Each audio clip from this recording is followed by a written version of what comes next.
Hello students, I welcome all of you in Kenes Educare. Today we are learning about joint bar graph. आज हम learn करने वाले हैं joint bar graph. ये आपका chapter है 7th मैथमेटिक्स का and today is our lecture number 1। तो आज के इस लेक्चर में हमें देखना है जॉइंट बार ग्राफ क्या होता है। तो आइए स्टार्ट करते हैं आज के इस लेक्चर को। तो स्टूडेंट जॉइंट बार ग्राफ, उससे पहले हमने प्रीवियस स्टैंडर्ड में ग्राफ क्या होता है उसे अंडरस्टैंड किया था। यहाँ पर ग्राफ्स में हम क्या करते हैं, दो एक्सिस यहाँ पर बनाते हैं। जो वर्टिकल एक्सिस होती है उसे हम क्या कहते हैं, वाई एक्सिस कहते हैं। एंड जो भी यहाँ पर हॉरिजॉन्टल होती है उसे हम क्या कहते हैं, एक्स एक्सिस ऐसे कहते हैं। ओके, तो यहाँ पर जो भी पॉइंट होते हैं उसे हम क्या कहेंगे, वाई एक्सिस के ऊपर, तो उसे हम कहते हैं ऑर्डिनेट। एंड जो भी पॉइंट्स यहाँ पर एक्स एक्सिस के ऊपर होते हैं with respect to X axis, तो उसे हम क्या कहते हैं, एब्सिसा कहते हैं। ठीक है, तो ऑर्डिनेट समझ में आ गया, देन एब्सिसा समझ में आ गया, एक्सिस आपको ऑलरेडी समझ में आ गया। देन उसके बाद हम यहाँ पर स्केल लिखते थे। जो भी हमने यहाँ पर वाई एक्सिस के ऊपर, एक्स एक्सिस के ऊपर यहाँ पर 1 सेंटीमीटर इज इक्वल टू, मतलब जो यहाँ पर ब्लॉक होता है, जो ग्राफ के ऊपर ये ब्लॉक होते हैं वो क्या होते हैं, 1/1 सेंटीमीटर के होते हैं। मतलब 1 मल्टीप्लाई बाय 1 सेंटीमीटर, मतलब ये जो यहाँ पर स्क्वायर है उसका जो विड्थ यहाँ पर साइड से यहाँ पर क्या होते हैं, 1 सेंटीमीटर की होती है। So therefore we called as 1/1 centimetre square because it's a area, we can calculate as a area of that square. Okay, तो यहाँ पर हम स्केल लिखते थे। देन उसके बाद जो भी हमने इंफॉर्मेशन यहाँ पर यूज की थी वो हम यहाँ पर लिखते थे, उसका नेम हम यहाँ पर देते थे, ग्राफ कौन से रिप्रेजेंट कर रहा है। और जो भी एक्स एक्सिस के ऊपर हमने जो भी इंफॉर्मेशन लिया है उसे हम नेम यहाँ पर लिखते हैं, वाई एक्सिस का ऐसे लिखते हैं। तो ये ऑलरेडी हमने बातें लर्न किया था। देन हमने लर्न किया था how to draw the graph, graph कैसे ड्रॉ किया जाता है, कैसे प्लॉट किया जाता है, और ग्राफ की जरूरत क्या है वो भी हमने अंडरस्टैंड किया था। अभी ग्राफ की जरूरत क्या है, ग्राफ के पहले हमने यहाँ पर बहुत सारे डायग्राम्स से भी हम यहाँ पर यूज कर सकते हैं। देखिए स्टूडेंट्स, यहाँ पर भी हम रिजल्ट निकालते हैं। रिजल्ट क्या होता है, कोई भी हमने प्रैक्टिकल किया उसका कुछ रिजल्ट आता है, उसका कुछ डेटा होता है। तो हमने क्या लर्न किया कि हमने उसे टेबुलर फॉर्मेट में कैसे रिप्रेजेंट किया जाता है वैसे हमने लर्न किया। देन उसके बाद हमने उसका रिप्रेजेंटेशन किया अनदर फॉर्मेट में। Then after that this data, इसका रिजल्ट निकालने के लिए, उसे अंडरस्टैंड करने के लिए कि यहाँ पर कौन से सेक्टर में कौन सा इंफॉर्मेशन है, उसके रिजल्ट क्या है, उसे अंडरस्टैंड करने के लिए हम यहाँ पर उसका ग्राफ प्लॉट करते हैं। जैसे इनसे हम यहाँ पर आसानी से और कम टाइम में उसका रिजल्ट जो हम यहाँ पर इजीली बता सकते हैं। ओके, तो वैसे यहाँ पर देखिए कुछ एग्जांपल्स यहाँ पर दिया है। Observe the 2 bar graphs below which show the wheat production in quintals. यहाँ पर व्हीट का प्रोडक्शन दिया है इन क्विंटल्स में, इन अजय एंड विजय फार्म। यहाँ पर 2 फार्मर्स है, एक है अजय और सेकंड है विजय। इन दोनों के व्हीट का प्रोडक्शन यहाँ पर उसका ग्राफ यहाँ पर उन्होंने बनाया है। तो स्टूडेंट देखिए, यहाँ पर उन्हें व्हीट प्रोडक्शन दिया है, यहाँ पर भी दिया है।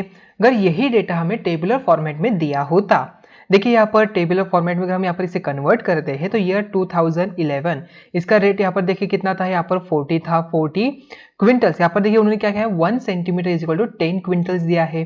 तो यहाँ पर प्रोडक्शन इन क्विंटल्स हमें आसानी से पता चलता है कि ये जो यहाँ पर इंफॉर्मेशन आ जाएगी, यहाँ पर डेटा जो अभी आ जाएगा ये क्या है, क्विंटल्स में है। और यहाँ पर एक्स एक्सिस में उन्होंने ईयर्स दिया है, तो 2011 में 40 क्विंटल्स, 2012 में यहाँ पर कितने क्विंटल्स, ये 50 क्विंटल्स है, तो यहाँ पर 50 क्विंटल्स लिख लेते हैं। 2013 में 30 में देखिए यहाँ पर ये भी 40 क्विंटल्स है, एंड आफ्टर दैट 45 क्विंटल्स है।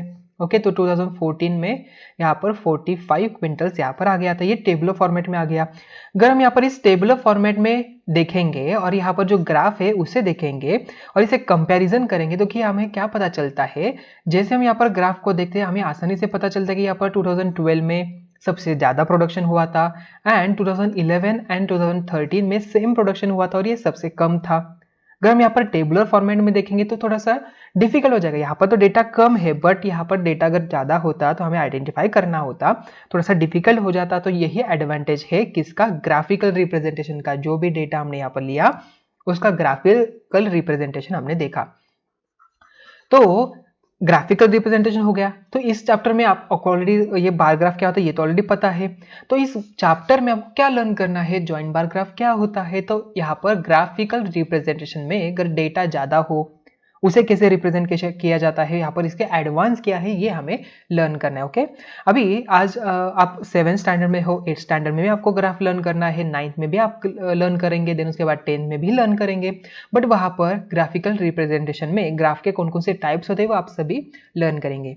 अभी विजय का देखिए, विजय का यहाँ पर वीट प्रोडक्शन है, ये भी उन्होंने 2011 का दिया है, 12 का दिया है, 13 एंड 14 का दिया है।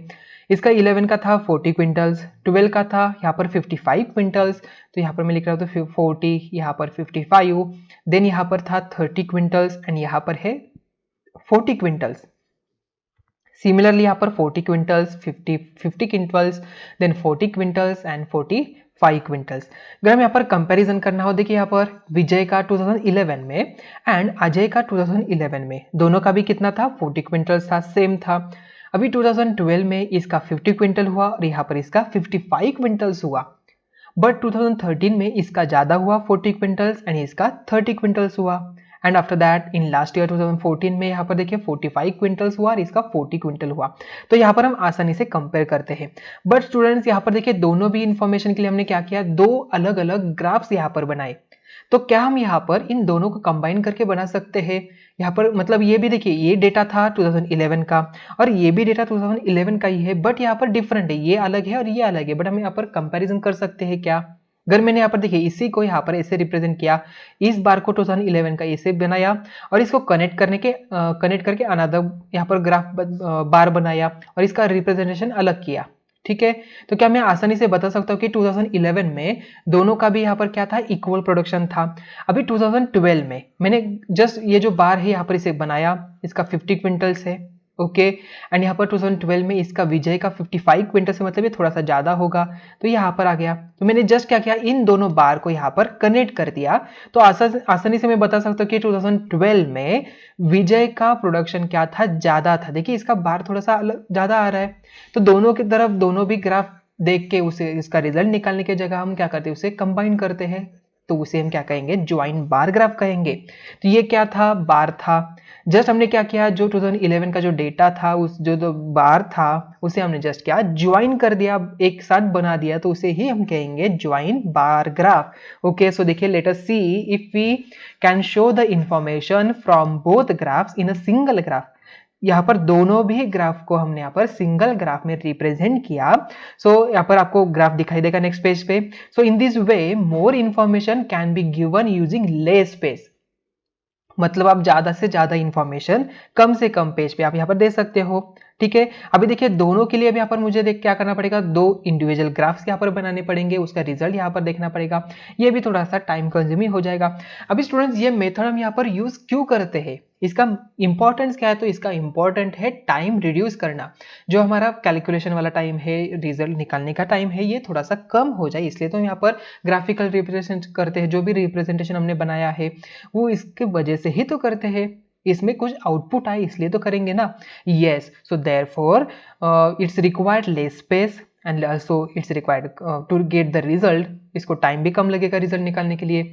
सो besides comparing Ajay and Vijay's wheat production also becomes easier. Such graphs are called, उस ग्राफ को हम क्या कहते हैं, ज्वाइंट बार ग्राफ कहते हैं। और ये कैसे दिखेगा, देखिए ऐसे दिखेगा। आई बात समझ में? देखिए हमने जस्ट क्या किया, ये था अजय का और ये था विजय का, तो उसके 2011 का, 2012 का, 13 का एंड 14 का हमने क्या किया, उन दोनों बार को यहाँ पर अटैच कर दिया, ज्वाइन कर दिया, इसलिए तो यहाँ पर उसे ज्वाइंट बार ग्राफ कहा जाता है। So observe the graph shown along side and answer the following question. आइए अभी क्वेश्चन के आंसर देखते हैं। फर्स्ट क्वेश्चन क्या है, in which year did they both produce equal quantities of wheat. कौन से ईयर में इन दोनों ने, मतलब किसने, अजय एंड विजय ने। अभी आप अगर यहाँ पर देखेंगे, ये तो आपको ऑलरेडी पता है, स्केल यहाँ पर होती है, वाई एक्सिस आपको पता है, एक्स एक्सिस यहाँ पर पता है, बट ये एडिशनल इन्फॉर्मेशन यहाँ पर आ गई। तो ये एडिशनल इन्फॉर्मेशन क्या है, जो भी हमने यहाँ पर बार यूज किया है तो ये अलग इन्फॉर्मेशन का है, ये अलग इन्फॉर्मेशन, उसका रिप्रेजेंटेशन अलग हो। एंड ये रिप्रेजेंटेशन किसका है, अजय का या तो विजय का, इसके कंफ्यूजन ना हो, इसलिए हम क्या करते हैं, यहाँ पर लिखते हैं कि ये जो कलर है ये अजय रिप्रेजेंट करता है और ये जो कलर है विजय का रिप्रेजेंट करता है। आप यहाँ पर शेड भी कर सकते हैं या तो हैश लाइन भी ऐसे भी आप इसे शो कर सकते हो, ठीक है, जस्ट इसका रिप्रेजेंटेशन अलग हो from the first result. Okay, so देखिए 2011 का यहाँ पर हमें क्वेश्चन क्या पूछा था, in which year did they both produce equal quantities of wheat. तो कौन से ईयर में, तो 2011 में दोनों ने भी यहाँ पर 40 क्विंटल्स यहाँ पर प्रोडक्शन हुआ था उन दोनों का। So in year 2014 who produce more wheat, इनमें से किसने मोर व्हीट प्रोड्यूस किया था 2014 में। देखिए यहाँ पर अगर हम यहाँ पर कंपेयर करते थे तो यहाँ पर अजय का प्रोडक्शन ज्यादा था, ठीक है। So in year 2013 how much wheat did Ajay and Vijay each produce, दोनों का यहाँ पर प्रोडक्शन कितना था हमें यहाँ पर बताना है 2013 में। सो अजय का था 40 क्विंटल, तो यहाँ पर देखिए लाइन अगर हम यहाँ पर इसे यहाँ पर लाते हैं तो 40 दिखाई दे रहा है और यहाँ पर इसका 30 दिखाई दे रहा है। तो इनका अजय का था 40 क्विंटल्स एंड विजय का था 30 क्विंटल्स। आई बात समझ में, तो आई थिंक ये क्वेश्चन का आंसर आपको समझ में आ चुका होगा। तो यही जो रिप्रेजेंटेशन हम करते हैं इसी को तो ही हम कहते हैं जॉइंट बार ग्राफ।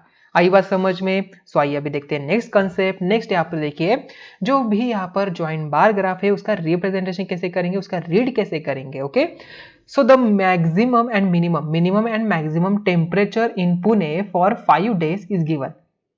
पुणे का मैक्सिमम एंड मिनिमम टेम्परेचर यहाँ पर दिया है। Read the joint bar graph and answer the below question. आपको क्या करना है, इससे पहले रीड करना है, देन आपको इसका क्वेश्चन के आंसर देना है। अभी रीडिंग का मतलब क्या होता है आपको जस्ट देखना है। ये सबसे पहले आप क्या करेंगे, यहाँ पर वाई एक्सिस कहाँ पर देखेंगे, एक्स एक्सिस यहाँ पर होंगे, हॉरिजॉन्टल वाली एक्स एक्सिस ही होती है। जस्ट आप क्या करेंगे, एक्स एक्सिस पे कौन कौन सा डेटा दिया है, Monday, Tuesday, Wednesday, Thursday and Friday, इससे हमें क्या पता चलता है, ये डेज यहाँ पर है। देन वाई एक्सिस पे उन्होंने टेम्परेचर दिया है। अभी हमें क्या करना है, यहाँ पर स्केल के ऊपर नजर रखनी है। स्केल क्या दिया है, ऑन वाई एक्सिस पे 1 सेंटीमीटर इज इक्वल टू उन्होंने क्या किया है 5 डिग्री सेल्सियस यहाँ पर लिया है, मतलब 1 सेंटीमीटर रिप्रेजेंट क्या कर रहा है 5 डिग्री सेल्सियस। ओके, सो अभी ये कलर कौन सा है और ये कलर किसका है, कहां से पता चल जाएगा, ये यहां से पता चल जाएगा। ये कलर है मैक्सिमम टेम्परेचर का और ब्लू शेड यहाँ पर है मिनिमम टेम्परेचर का। ओके, सो अभी हम क्या करेंगे, क्वेश्चन के आंसर देखेंगे। रीड तो हो गया। तो फर्स्ट क्वेश्चन क्या है, what data is shown on X axis. X axis पे कौन सा डेटा यहाँ पर दिया है, तो उन्होंने यहाँ पर डेज यहाँ पर दिया है, ठीक है। So Monday, Tuesday, Wednesday, Thursday and Friday, इन ये जो डेज है इनके टेम्परेचर का डेटा यहाँ पर उन्होंने दिया है। सो व्हाट डेटा, तो यहाँ पर हम लिख सकते हैं कि यहाँ पर डेज यहाँ पर दिए है on X axis. So what data is shown on Y axis, तो वाई एक्सिस पे यहाँ पर टेम्परेचर दिया है। यस, अभी which day had the highest temperature, कौन से डे पे यहाँ पर हाईएस्ट टेम्परेचर था ये हमें बताना है। सो मैक्सिमम टेम्परेचर कहाँ पर, कौन से डे पे, तो मंडे का यहाँ पर मैक्सिमम टेम्परेचर था। ओके, मंडे का यहाँ पर मैक्सिमम टेम्परेचर था। सो ये कितना था, देखिए समथिंग ये 30 के अबव है। सेकेंड लाइन है आई थिंक, तो ये 31 डिग्री सेल्सियस होगा, ठीक है। So after that on which day is the minimum temperature the highest, उन्होंने क्या कहा है, ऑन कौन से डे पे is the minimum temperature the highest, सबसे कम कहां पर था, देखिए यहाँ पर मिनिमम थर्सडे पे था। सो यहाँ पर क्या आ जाएगा, थर्सडे आपका आंसर बन जाएगा। So on Thursday what is the difference between the minimum and maximum temperature, तो यहाँ पर मैक्सिमम टेम्परेचर था, ये देखिए कहां पर था, ये 30 के जस्ट बिलो है। यस करेक्ट, मतलब ये समथिंग यहाँ पर है क्या, यस यहाँ पर है, मतलब ये क्या है 29 डिग्री सेल्सियस। अभी ये कहां पर, ये 15 पे होगा। यस देखिए यहाँ पर अगर आप मैच कर पाएंगे तो यहाँ पर ये 15 पे दिखाई दे रहा है। यस ये है 15 डिग्री सेल्सियस, तो इनका डिफरेंस आप कैलकुलेट कर सकते हो। यस, सो इसका डिफरेंस आपको यहाँ पर क्या करना है, 29 माइनस 15, सो यहाँ पर क्या हो जाएगा, देखिए 4 एंड 1, ओके, ये 14 डिग्री सेल्सियस यहाँ पर हो जाएगा। आपको जस्ट क्या करना है, यहाँ पर देखिए जो भी डेटा यहाँ पर दिया है उसको यहाँ पर रिप्रेजेंट करिए। ओके, यहाँ पर जो आ जाएगा यहाँ पर, तो यहाँ पर एक हॉरिजॉन्टल लाइन बनाइए, तो इसका डेटा क्या है आपको यहाँ पर आसानी से पता चल जाएगा। ओके, तो जस्ट स्मॉल है तो यहाँ पर करेक्टली नहीं दिखाई दे रहा है, बट आप यहाँ पर आपके बुक में आपको ये ग्राफ दिखाई देगा। तो on the basis of that आप जस्ट क्या करना है, इसका यहाँ पर हॉरिजॉन्टल लाइन बनाइए और यहाँ पर कौन सा नंबर आ रहा है उसको आप यहाँ पर लिखिए। देन इसकी जो लाइन है यहाँ पर वो कौन सा नंबर रिप्रेजेंट कर रहा है उसे आप यहाँ पर लिखिए और उसका डिफरेंस आप यहाँ पर निकालिए, तो ये आपका आंसर बन जाएगा। Then after that, on which day is the difference between the minimum and maximum temperature the greatest? कहां पर था, देखिए आपको क्या करना पड़ेगा, सभी का डिफरेंस यहाँ पर फाइंड आउट करना है, या तो आप यहाँ पर क्या करेंगे, इसकी लेंथ और इसकी लेंथ यहाँ पर, इसकी यहाँ पर सभी के आप यहाँ पर फाइंड आउट करेंगे। तो सबसे ज्यादा लेंथ आपको यहाँ पर कहां पर दिखाई दे रही है, तो ये थर्सडे के डे पर ही आपको यहाँ पर ज्यादा डिफरेंस दिखाई दे रहा है। इसका मतलब आपका आंसर क्या बन जाएगा, सबसे ज्यादा डिफरेंस यहाँ पर थर्सडे के दिन था। ओके, देखिए हमने यहाँ पर कैलकुलेशन भी नहीं किया, तो जस्ट हमने on the basis of that length, यहाँ पर डिफरेंस की जो लेंथ है on the basis of that हमने यहाँ पर इजीली कैलकुलेट किया। तो सबसे ज्यादा लेंथ तो मुझे यहाँ पर थर्सडे के दिन ही दिखाई दे रहा है ये डिफरेंस। ओके, डिफरेंस क्या होता है, जो बिगर वैल्यू और उसमें से जो स्मॉलर वैल्यू से माइनस करते हैं, तो यही यहाँ पर सबसे ज्यादा डिफरेंस है। So your answer is Thursday. Okay, तो आई थिंक आपको ये रीडिंग कैसे किया जाता है ज्वाइंट बार ग्राफ का आपको समझ में आ चुका होगा। जस्ट आपको ध्यान क्या रखना है, एक्स एक्सिस पे कौन सा डेटा दिया है, वाई एक्सिस पे कौन सा डेटा दिया है, उसकी स्केल क्या है, यहाँ पर कौन सा बार क्या रिप्रेजेंट कर रहा है, ये भी आपको यहाँ पर दिखना है। ओके, अभी ये बार ग्राफ को प्लॉट भी कैसे किया जाता है, कैसे कैसे करना है, ये भी हमें लर्न करना है। तो आइए स्टार्ट करते हैं from one example, drawing a joint bar graph. हमें क्या करना है, ज्वाइंट बार ग्राफ ड्रॉ करना है। So number of boys and girls in a school is given, draw a joint bar graph to show this information। हमें ये information दिखाने के लिए यहाँ पर joint bar graph यहाँ पर बनाना है। ओके, क्लास यहाँ पर 5th standard, 6th standard, 7th standard, 8th standard, 9th standard and 10th standard यहाँ पर है। बॉयज यहाँ पर देखिए 52, 68, 67, 50, 62, 60, देन गर्ल्स यहाँ पर 57, 63, 64, 48, 62 एंड 64 यहाँ पर उन्होंने दिया है। ओके, हमें क्या करना है, यहाँ पर इनका ज्वाइंट बार ग्राफ यहाँ पर बनाना है। तो आप क्या करेंगे, बॉयज के लिए यहाँ पर अलग रिप्रेजेंटेशन होगा, गर्ल्स के लिए अलग रिप्रेजेंटेशन होगा। मतलब फर्स्ट बार यहाँ पर देखिए जो हम यहाँ पर ज्वाइंट बनाएंगे तो ये बॉयज का रिप्रेजेंट करेगा और ये गर्ल्स के लिए रिप्रेजेंट करेगा।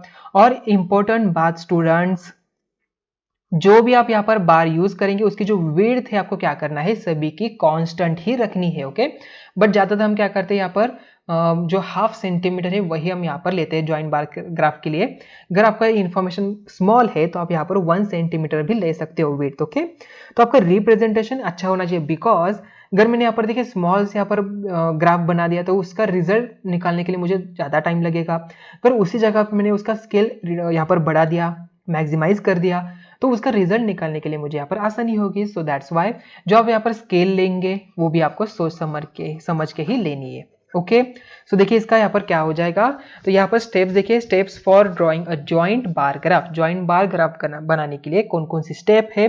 सो फर्स्ट स्टेप यहाँ पर है, on a graph paper draw the X axis and Y axis. Graph paper पे आप क्या करेंगे, Y axis and X axis आपको ड्रॉ करनी है। ये हॉरिजॉन्टल होगी, ये क्या होगी, हमारी एक्स एक्सिस होगी, एंड ये जो वर्टिकल होगी ये हमारी क्या हो जाएगी, वाई एक्सिस हो जाएगी। तो यहाँ पर मेरा ओरिजिन पॉइंट 0 होगा, करेक्ट। यहाँ पर समथिंग जो आपने 1 सेंटीमीटर को लिया है तो आप यहाँ पर दे सकते हो, या तो ऑलरेडी उन्होंने 5th स्टैंडर्ड दिया है, 6th स्टैंडर्ड दिया है, तो हम क्या करेंगे, जो 1 सेंटीमीटर है छोड़ के यहाँ पर इसे 5th के लिए कंसीडर करेंगे। देन उसके बाद एक को छोड़ के 1 सेंटीमीटर छोड़ के यहाँ पर 6th स्टैंडर्ड होगा, देन यहाँ पर 7th स्टैंडर्ड होगा, ऐसे कंटिन्यू। ओके, एंड हमें स्केल क्या लेना है, अभी स्केल हम लेते हैं 1 centimetre is equal to 10 students. Okay, Y axis पे 1 centimetre is equal to 10 student, तो यहाँ पर 10 आ जाएगा, देन 20, देन 30, देन 40, ऐसे कंटिन्यू करते जाना है। आफ्टर दैट अगर हम यहाँ पर वाई एक्सिस के यहाँ पर लिखा है, इसका मतलब हमें स्केल भी यहाँ पर लिखनी पड़ेगी। तो जो भी स्केल हमने यहाँ पर यूज किया है वो हमें यहाँ पर लिखना है। तो scale is equal to 1 centimetre is equal to 10 students यहाँ पर होगा, correct, yes. Then after that जो भी हमने डेटा यहाँ पर वाई एक्सिस पे लिखा है उसका यहाँ पर रिप्रेजेंटेशन करना होगा, उसका नाम यहाँ पर लिखना पड़ेगा। आप यहाँ पर क्या करेंगे, नंबर ऑफ स्टूडेंट्स यहाँ पर लिखेंगे, और एक्स एक्सिस पे हमने क्या किया है, स्टैंडर्ड लिया है, तो आप यहाँ पर स्टैंडर्ड लिखेंगे। ओके, तो after that second one, keeping the distance between 2 sets of a joint bar equal, show the classes on X axis. देखिए यहाँ पर उन्होंने क्या किया, डिस्टेंस उन्होंने यहाँ पर देखिए सभी में यहाँ पर जो डिस्टेंस है, ये वाला जो डिस्टेंस है, ये वाला जो डिस्टेंस है, ये वाला डिस्टेंस, ये सभी आपको यहाँ पर क्या दिख रहा है, सेम दिख रहा है, इक्वल दिख रहा है। इससे इसका रिप्रेजेंटेशन क्या हो जाएगा, अच्छा हो जाएगा, करेक्ट। सो आपको क्या करना है, जो भी आप यहाँ पर फर्स्ट मिलेंगे वही आपको कंटिन्यू करना है, डिस्टेंस इक्वली। ओके, देन यहाँ पर रिप्रेजेंटेशन देखिए, यहाँ पर 5th का यहाँ पर क्या है, ये 5th का हो जाएगा, ये 6th का हो जाएगा, 7th यहाँ पर, देन 8 यहाँ पर, 9 यहाँ पर एंड 10 यहाँ पर। Okay, so choose a scale for the Y axis. Y axis के लिए यहाँ पर स्केल यहाँ पर आपको यूज करना है, तो यहाँ पर 1 सेंटीमीटर इज इक्वल टू हमने 10 स्टूडेंट्स लिया है। So mark the numbers of boys and girls on Y axis. Y axis यहाँ पर मार्क करेंगे। So using the scale work out the height of the columns required to show the numbers of boys and girls in each class. Use different colours to show the different bars in each set. आपको क्या करना है, इसके लिए हम colour set अलग use करेंगे boys के लिए और गर्ल्स के लिए यहाँ पर अलग रिप्रेजेंटेशन करेंगे। तो फिफ्थ का डेटा क्या था, यहाँ पर 52 एंड 57 था। तो यहाँ पर देखिए फर्स्ट यहाँ पर 52 पे यहाँ पर मार्क करिए, देन आपको यहाँ 52 पे यहाँ पर लाइन आ जाएगी, उसका यहाँ पर रेक्टेंगल बना दिया। देन आफ्टर दैट गर्ल्स का कितना था डेटा, यहाँ पर 57, तो यहाँ पर 57 पे मार्क कर दिया, तो यहाँ पर इसे बार यहाँ पर बनाइए। ओके, जॉइंट बार ग्राफ यहाँ पर बनाएंगे। उसी तरह आपको क्या करना है, 6 का भी बनाना है, 7 का भी बनाना है, 8 का भी बनाना है, 9 और 10 का भी आपको यहाँ पर ऐसे ही जॉइंट बार ग्राफ यहाँ पर बनाने हैं। तो ये आपका रिप्रेजेंटेशन हो जाएगा किसका, जॉइंट बार ग्राफ का रिप्रेजेंटेशन। ओके, तो आई थिंक आपको स्टेप्स अच्छी तरह से अभी समझ में आ चुके होंगे। तो स्टूडेंट्स, ये जो बार ग्राफ आप यहाँ पर बनाएंगे, तो आप ये सभी ग्राफ पेपर पे ही बनाने हैं। एग्जाम में भी आप यहाँ पर ग्राफ पेपर पे ही यहाँ पर सभी बार ग्राफ बनाएंगे। ठीक है, सो आई थिंक क्वेश्चन आपको समझ में आ चुका होगा, इसे कैसे ड्रॉ किया जाता है, कैसे प्लॉट किया जाता है, ये आपको समझ में आ चुका होगा। So that's why I should know, अब मुझे समझ में आ गया और ये मुझे पता होना चाहिए। In a joint bar graph the width of all columns should be equal.